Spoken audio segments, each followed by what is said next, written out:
creating a character, whether it be a puppet or you as an actor, it's exactly the same process. It's about figuring out their personality and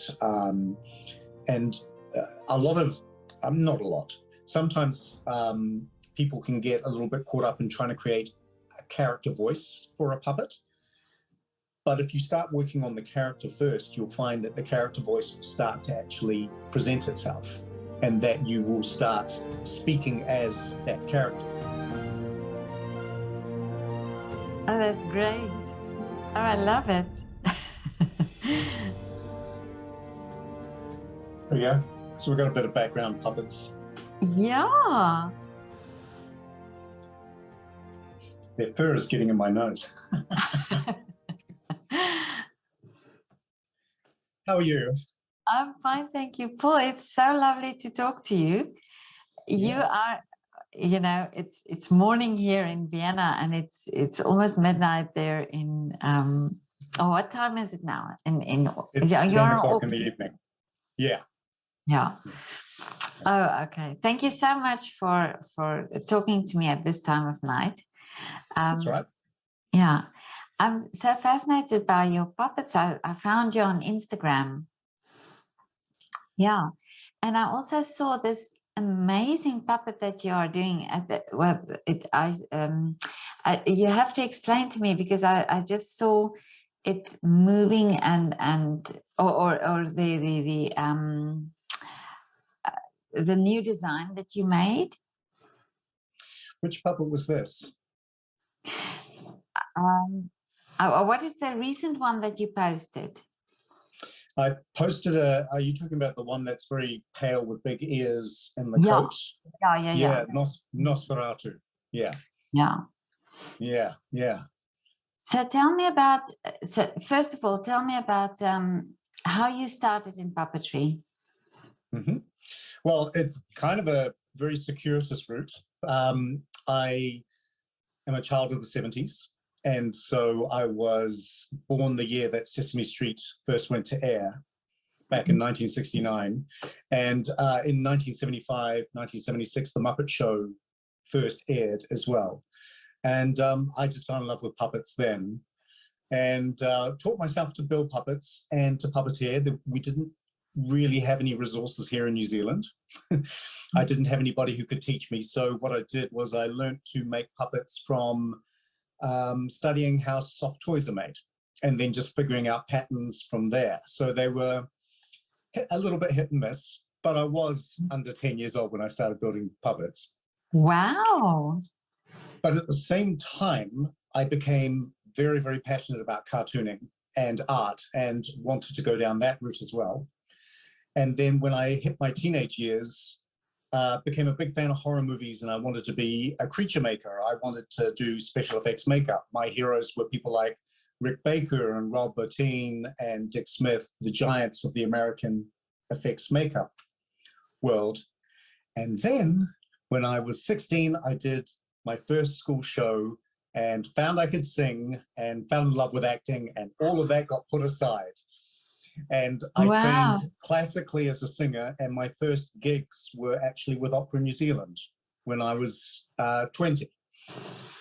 So I was singing with I was singing with Opera New Zealand in the chorus, in the tenor chorus, second tenor chorus, for several years, and then I did a whole bunch of musicals, and then just kind of chipped away at trying to make an acting career. My now ex-wife and I went and lived in the UK for nearly a decade.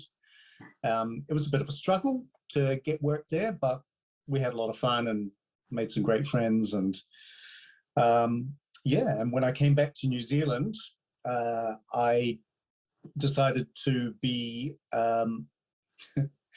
I decided that I'd go back to training as an actor, because I'd never trained.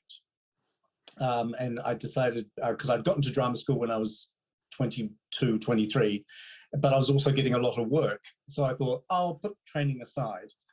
Came home from the UK. I'm in my 30s, and I thought, well, maybe I could be a drama teacher, but I'll need a degree and so forth. So I thought, I'll go to drama school. So I ended up being an older student going to drama school. came out, started working as an actor again, and an opportunity came up to audition for a place called Woe Studios in Henderson when I was 46.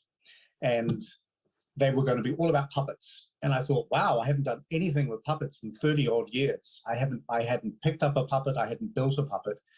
A friend of mine had been cast, and they were being trained by Peter Linz from Sesame Street. He's a long-time Muppet performer. He's been around for decades, and he's a wonderful puppeteer and a great teacher.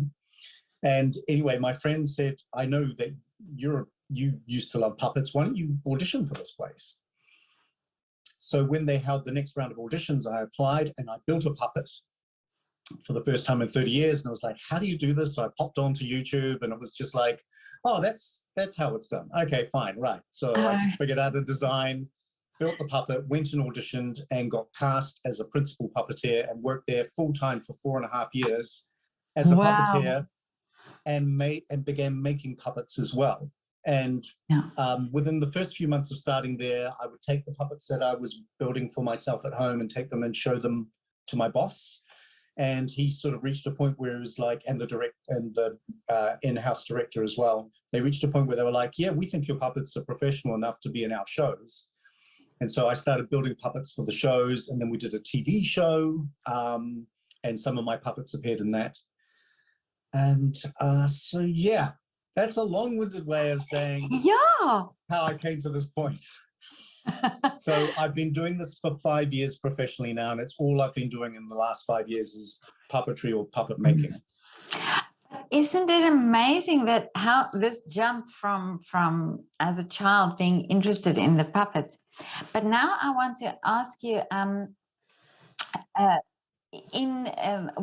so when you were a child and you taught yourself how to do puppets, were you going in the right direction now that you know that you're really making puppets? Do you think at that stage you were sort of instinctively making it how it's supposed to be made?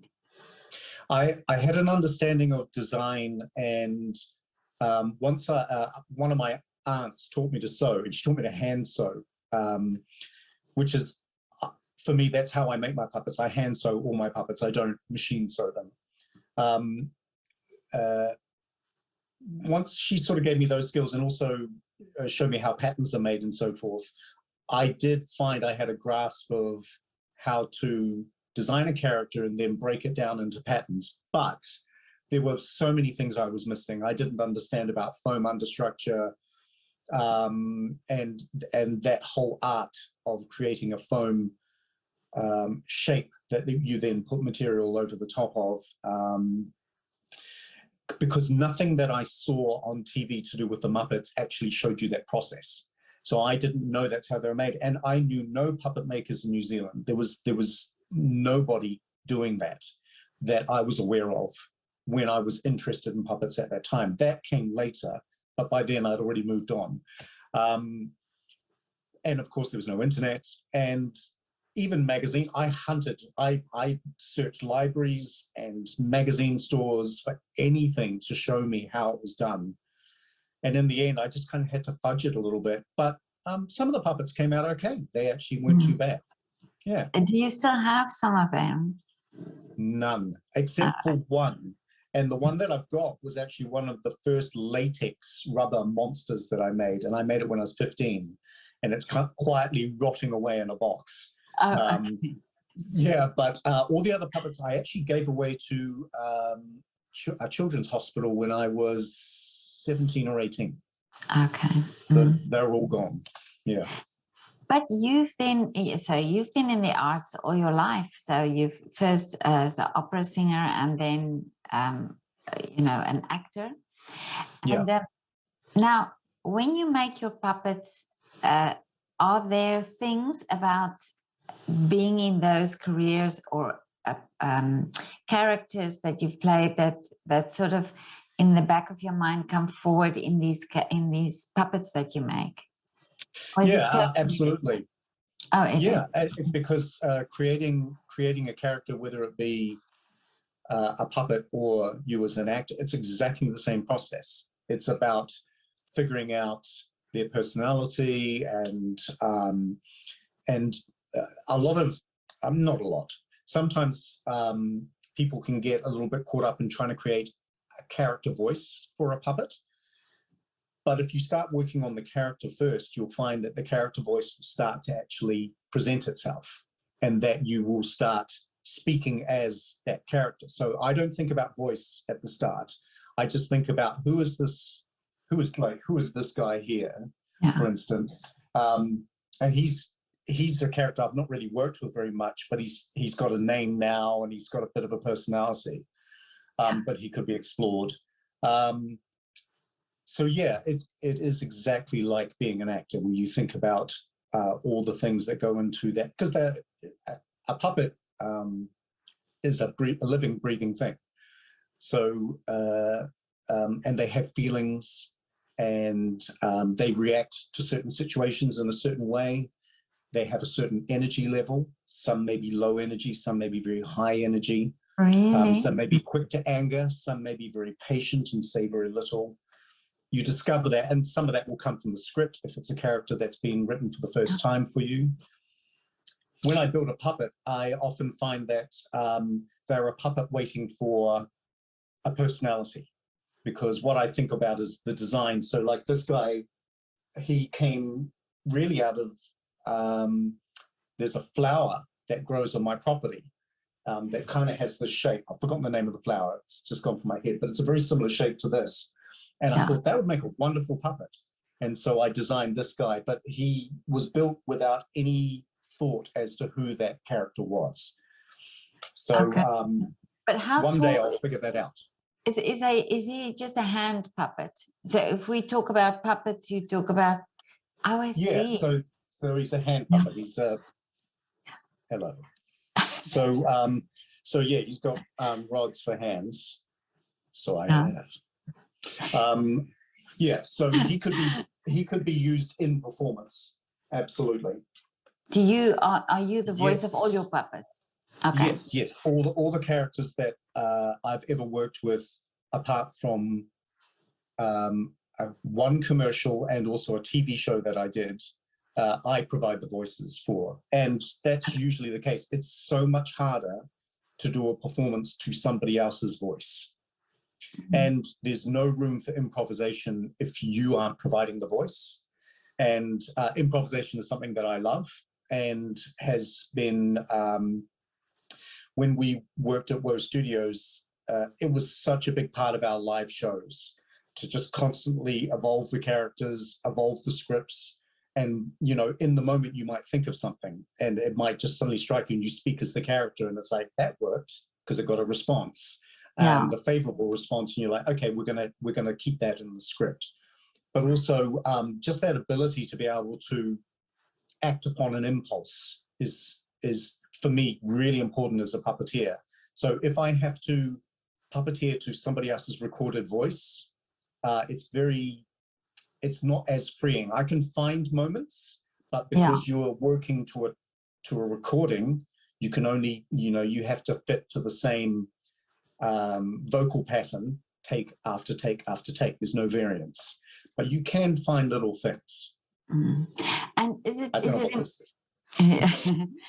important for you that you, is it something that, say, can somebody else take your puppet and get the same character out of the puppet than what you imagined this puppet to be? I feel a little, I got to admit, I feel a sense of ownership over my characters. So at Woe Studios, we did have understudies. It was important to have understudies when we were able to. And somebody would come in, particularly because, illness can strike. You're working around audiences of children. We get to meet children afterward, and you can often just pick up their colds and so forth, and then you may find you've lost your voice. So it was handy to have somebody who understudied you and then was able to step in. But they will bring their own take to the character. An understudy can't be an imitator, really. They can only sort of try their own approach to that character and produce it produce it as best as possible. The voice will never ever be, you know, exactly alike.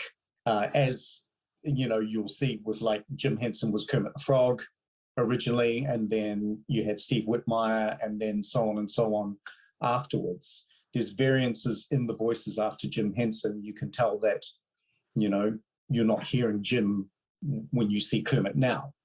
Yeah. Because there'll always be something that, you know, is different in that performer's, you know, they can only imitate so much. Mm. Yeah. And for example, if you make the puppets, do you have the script already? So you get the script, or is the script written after you've made the puppet? The puppets, and I'm just going really from pretty much everything that I've done. I've never built a show around a puppet. It's always been that the puppets have come out of the show. So a character will be written into the show, and it's like, okay, so we need a cat, or we need a mouse, or we need a monster, or whatever. And then it'll be like, okay, so in the script, this is what the character says, this is how they interact with the other folks. I'll start to get a visual idea of what that character might be, and then I'll go and do a sketch. If I'm building a puppet for myself, I actually never design them. I just start building them, because I don't need to design them. I can already visualize what it looks like, and having it on paper doesn't really help me. So I tend to just kind of think about the design and then start the build. But if I'm working for somebody else, if they've hired me to build a puppet, then I provide sketches and so forth for them. But yeah, to answer your question, the puppet will come from the script most of the time. Yeah. Now, I mean, we associate puppets with, you know, the puppet shows and with children. And of course, I can remember as a child how much we loved always puppets. And, you know, you really thought of them as real, you know, you imagined them as real. But now, as an adult, you haven't lost that. I mean, the one side of your brain tells you it's not real, but the moment you put that puppet on your arm and you start reacting, it's almost as if you want to believe it's real, you know? Yes. Do you find that as well? Yes, particularly with all the live shows that we did at Woe Studios. Children would be, particularly if they've never encountered a puppet and puppeteer before, we would often do a meet and greet after the show. So we'd each of us would bring a particular character out, and you'd see the kids like trying to figure it out. They can see this character is talking and moving, but also my lips are moving, because we're not ventriloquists. We don't try and pretend to be ventriloquists. And so they're like, so that person is what? And then they forget about us and they focus just on the character. Yeah. And adults do that too. It's exactly the same response. Yeah, they stop looking at us, we disappear, and the puppets are the focus. That's how it should be. Yeah, because this is what I did the moment you put another, the other. Can you show the other puppet? What is his character? His name is Phibius Plum. Yeah. And I'm still sort of figuring him out as well. He's kind of appeared in a couple of videos a friend of mine has done on Instagram, and I've sort of recorded some. Wait, the camera is moving. Yeah, he's a little theatrical. I don't think so. I can see that totally. Yeah, so he's a bit of a singer as well. I actually have sung with this guy in a couple of videos as well. So it's just like it's always fun to be able to use that background I have as a singer with a puppet, because it's not scary to me at all to learn a song, even and just perform it as a puppet character. Because I'm actually really shy as an actor, and one of the things that I've found is that puppets. Turning to puppetry has just worked out great for me, because everyone's focusing on the character and they're not looking at me. Yeah. And that works for me just fine. Yeah. But what I find so fascinating is the moment you put the puppet on your arm, it comes to life. The way you show it, the way you react with your hands. But you immediately. Is it for you like that? The moment you put it on your arm, it becomes real. Yeah, I mean, like this guy Volt, who gets a pretty good reaction from kids because he's just so but like, he's got this great sort of curiosity thing going on where he's like, what's going on? Hello, my name's Volt. He's got these lovely ears, but he's just got this thing where he, you can do very little with him and he's just kind of alive because he's like, what's going on? He's like a cat. You look like my little Yorkie. But yeah, it's how you move it like that. Do you practice that? Do you sit in front of a mirror and see what? Do you do that? Yeah, mirror work is really important. I don't do enough of it these days with my characters, but it's like learning a musical instrument. You got to put in the work with scales, and you got to do but also just having fun. I'm learning to play piano, and I'm using a keyboard, and it's that whole thing, isn't it, where you're learning scales and chords and other fundamental exercises, but you also got to learn to play songs, otherwise you're not going to have fun and you're not going to learn as fast. And it's the same with puppetry. I mean, there are fundamentals for puppetry that you've really got to focus on, particularly if you're doing screen puppetry, which is a whole other art form from stage puppetry. But you also, it's great to work with other puppeteers when doing that, because then you can bounce off each other. It's actually, acting for yourself is actually pretty hard.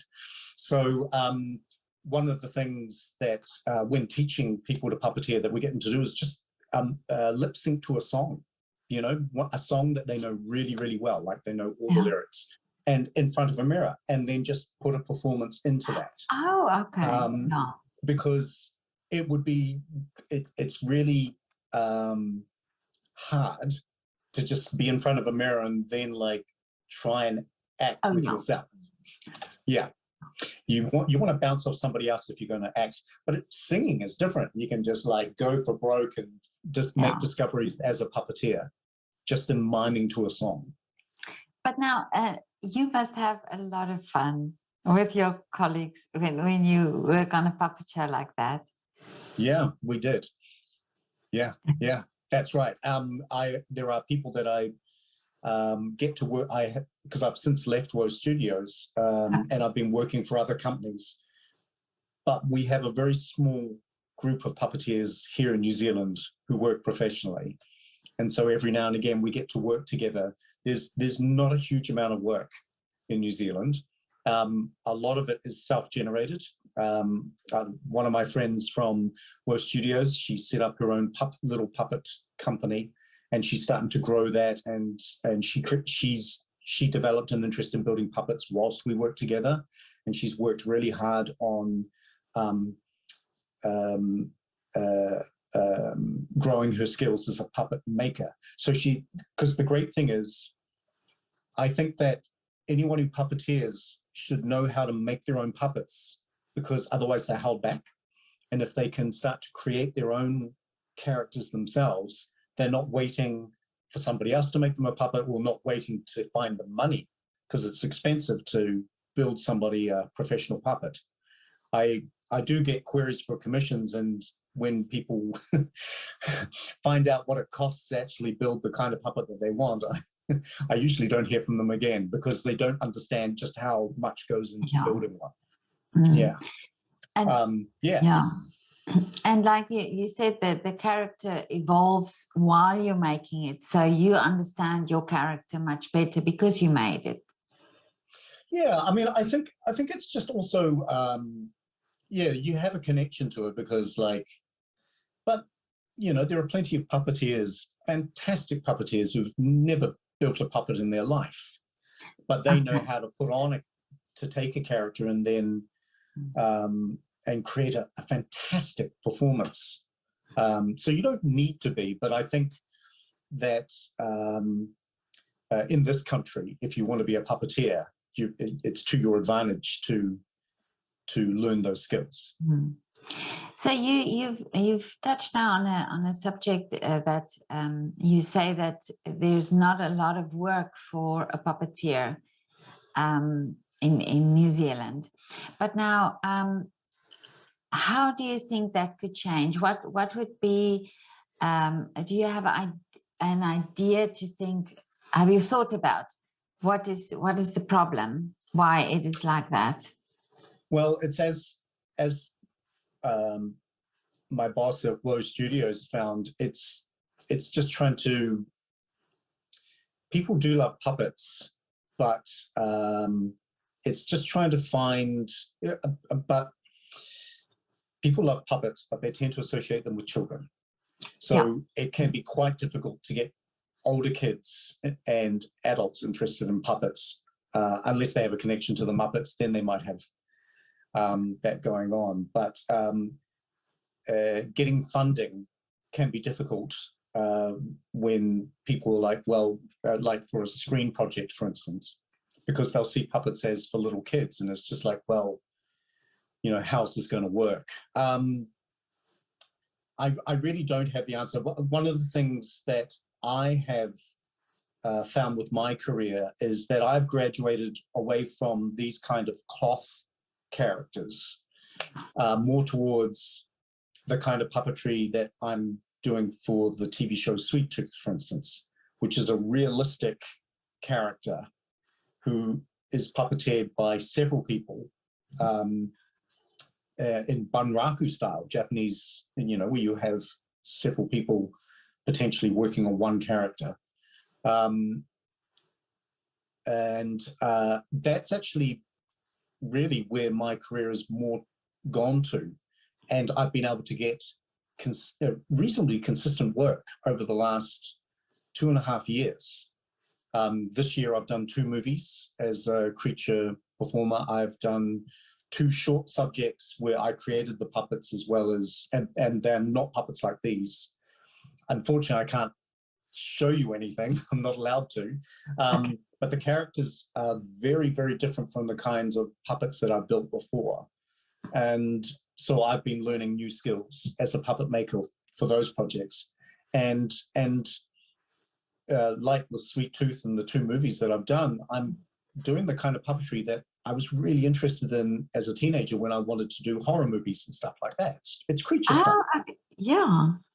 So it's bringing something to life that looks realistic and finding the performance in that. And Sweet Tooth's great for this because we did season 1 and we're shortly about to start filming season 2, and we're in pre-production for that.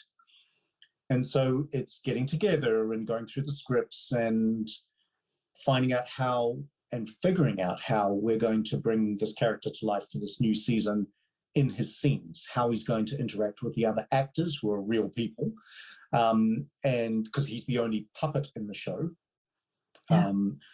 and how we're going to deal with the challenges that the writers have come up with for that character, because he has more challenges in this season than he did in the last. So that's really exciting stuff. And yeah, so it's tricky. I'm just trying to think of, I mean, but I know that I talked about the friend who set up her own puppet company. Another of my colleagues from Woe, he has been working with other companies and building puppets for them. He does different puppets from these. He does these beautiful mechanical puppets. His work is just outstanding. Really? And he's working with a company on an arts festival project, and I think he's going to the United States at some point in the year. So he's been very busy with those kinds of puppet characters. Yeah. Do you think also it's an industry that people don't know much about, that it's sort of you know, it's not, we talk to, say, for instance, musicians and singers and actors and so on, and it's an industry that I personally didn't know anything about it until I found you on Instagram, and I didn't even think about it. It's not in my everyday, you know, thought process.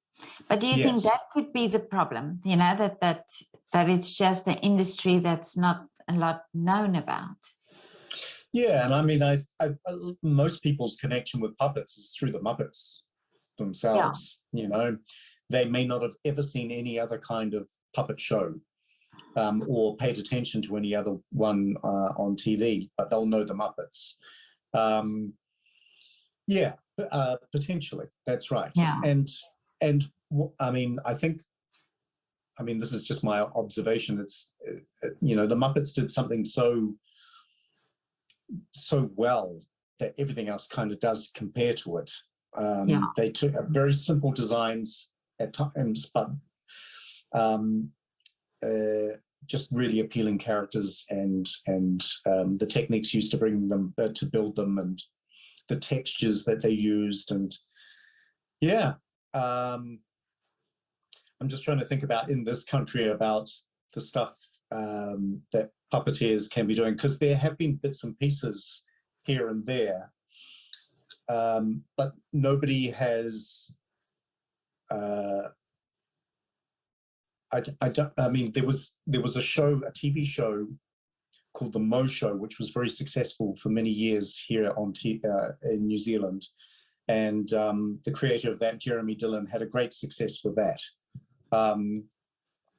But there hasn't been anything else on TV since then, really. Our TV show appeared, and then we never really got to do, apart from a couple of episodes of an additional mini season, we never got to do another season after that because we couldn't get the funding. Yeah, because it was just, there were so many factors that kept creating obstacles to getting funding to do another show. And because I haven't tried to generate any work myself, because I've been very lucky that I've been recommended for projects, and I've been doing commercials and other bits and pieces, either as a puppeteer or building puppets for other people. I haven't really needed to go through the funding process myself and try and put on a show. Yeah. Well, I think it's so wonderful. I mean, these are little artworks, you know, artworks with little characters. Yeah, because I'm just looking at what I see now at the back, and I think it's really it's definitely a very interesting art form. You know, where you create an art with a literally with a personality. Yeah, that's right. Yeah. And I mean, I don't build as many puppets for myself as I should, just because I think there's something kind of, I think it's kind of sad when you see a puppet on a stick and it's just like, you know, it needs love. It needs somebody to love it and to bring it to life. And because otherwise I could probably easily have my house could be filled with puppets, you know. I could be building them all day, but I just don't want to see them lifeless, you know, not doing anything. I like that the dog there at the back, this guy, that character. I'm sure I know somebody who has is the same as him. I'm sure. He makes you smile. Yeah. No, but Paul, tell me, what is your wish for the future? I just want to keep doing what I am doing at the moment. I'm really enjoying my career at the moment. I'm connecting with great people and making some amazing friends and learning stuff. I'm learning new skills. I've started learning, for instance, 3D sculpting with a mind towards how that can be applied to puppetry, puppet building. I just want to keep doing sort of more of what I am doing at the moment, and collaborating with people I really love collaborating with, and having fun, and yeah. Hopefully it'll keep going. I'm riding a lovely wave at the moment, and I hope that wave keeps going. I feel very lucky.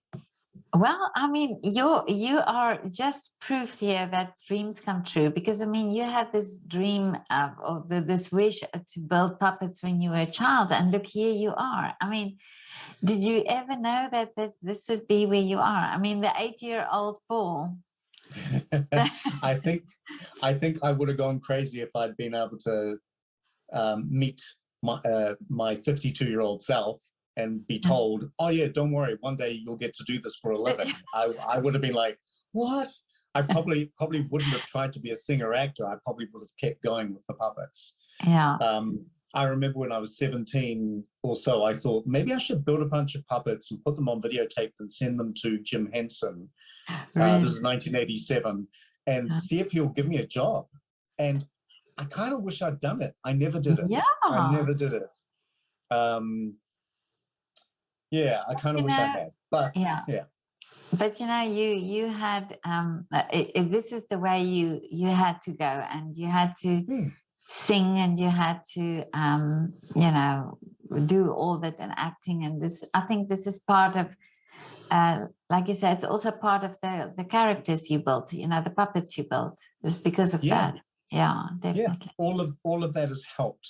Yeah, tremendously. That's exactly right. Yeah. It's all been leading kind of really to the same place. Yeah. And it just it makes no regrets. it makes your puppets just so special because of that. Yeah, really. I love your story. I mean, it's really inspiring, because it's how many people can say that I had a dream when I was young, and now I'm living my dream. Yeah, I'm doing exactly what Yeah. So Paul, just the last thing, I'm doing giving people the opportunity to do a shout out for their favorite coffee place or their favorite restaurant in the area. Where do you go for coffee? Oh my gosh. There's a few places. There's a cafe in Cornwall Park, which I really like, and also Circus in Mount Eden Village, Fraser's in Mount Eden Village. Yeah, I think those three, definitely. Okay. Yeah. So, but it was so lovely to talk to you now, and I want to say good night to you, because you're going to bed now. Yeah, get up early and go off to Sweet Tooth Land. Yes. I'm so happy that I got to that you came on my news feed. Thank you. Well, I appreciate the opportunity to be able to chat to you. It's really lovely to be asked. That's a great pleasure. Yeah. And Vienna's a beautiful city. I went there many years ago and really? spent I can't remember how many days there. It was sort of moving sort of quickly through Europe at one point. But yeah. Well, if you come again, let me know, and we can grab a coffee, and that would be amazing. Yeah. Do you ever come to Europe? I have not been there in, I came home in 2007. I haven't been back to London or to the UK or to Europe since then. Yeah. Well, it's time you put those puppets in a suitcase and come to Vienna. It's a deal. Okay, Paul, have a lovely sleep. Thanks, Petra. Okay. Bye. Take care. Bye-bye.